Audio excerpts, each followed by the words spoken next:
Pourquoi faire de l'économie de la connaissance?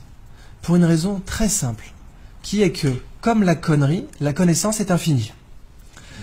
Et ça change tout quand vous y réfléchissez bien, parce que les matières premières ne sont pas infinies. Mais la connaissance est infinie. Si nous basons notre croissance économique sur les matières premières, eh bien, il y a une contradiction mathématique inévitable entre croissance infinie et matières premières finies.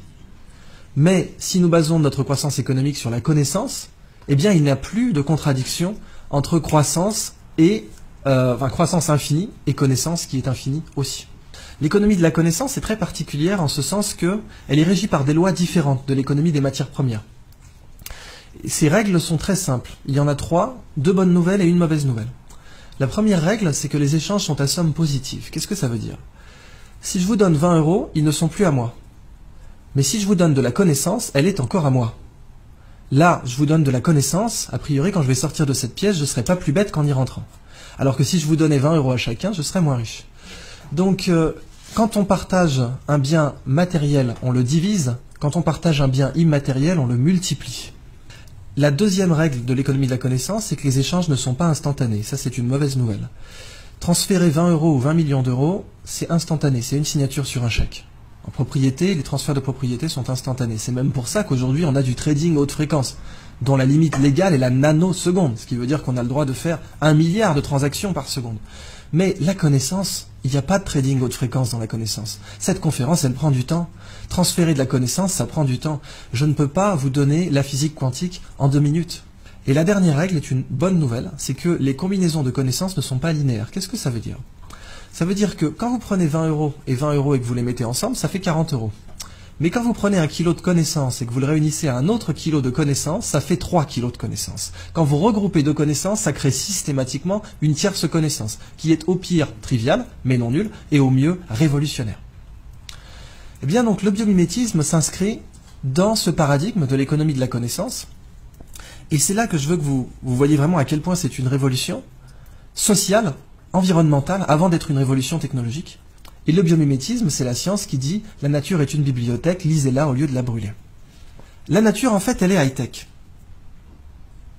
Ce petit coquillage, il produit une toxine. La muconotoxine, c'est un cône du Pacifique, très dangereux, mais si vous avez des gants, aucun danger, puisque le dard ne pénètre pas un gant de plongée. Ce coquillage, il est vendu à 3 $ sur les marchés parce qu'il est joli. C'est vraiment pour moi la représentation du fait qu'on brûle la nature au lieu de la lire, parce que vraiment, 3 $ le coquillage, c'est une des utilisations les plus débiles qu'on pouvait faire de ce coquillage.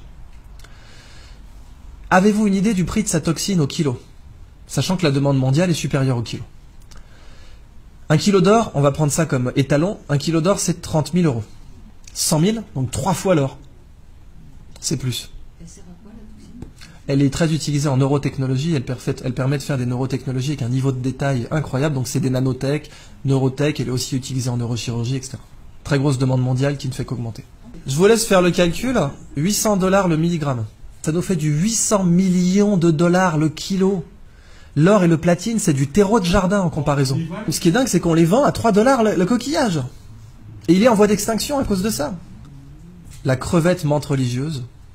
Alors elle, c'est la crevette de tous les records, quoi. Cette crevette peut vous péter une main ou un bras. Elle est grande comme une langoustine. Il y en a 400 espèces dans le monde. Et vous voyez ici, elle a des petits marteaux là. Un peu comme des marteaux à fruits de mer, pour casser des tourteaux. Et c'est justement ce qu'elle fait. Elle casse des crabes avec.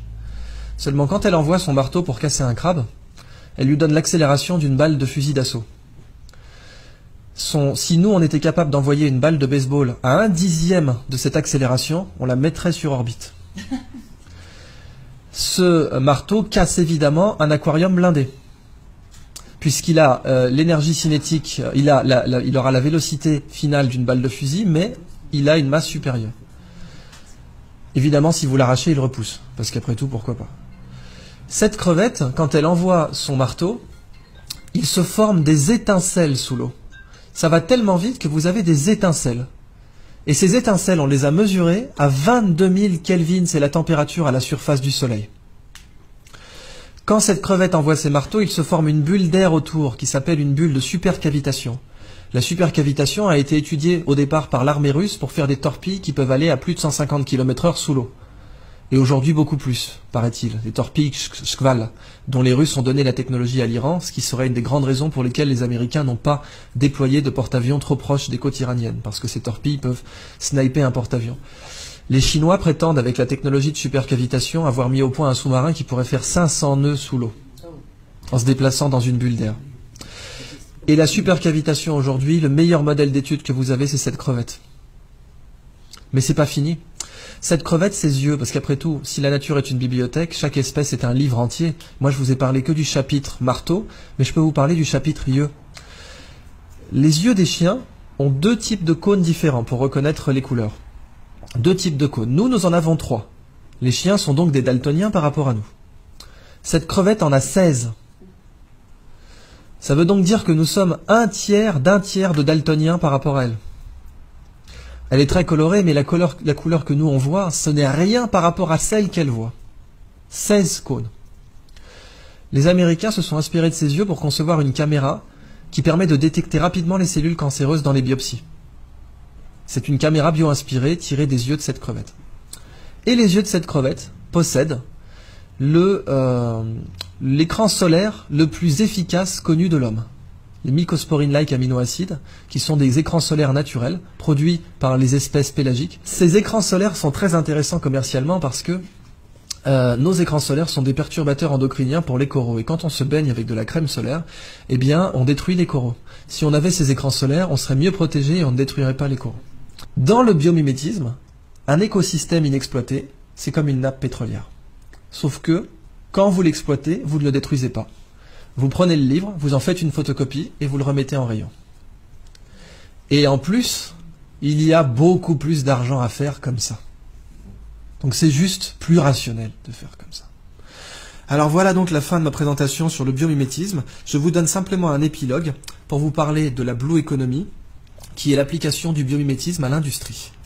Et la Blue Economy, c'est une 3e histoire que je ne développerai pas, mais dont je vous donne simplement l'incipit, qui est imaginer un monde sans déchets.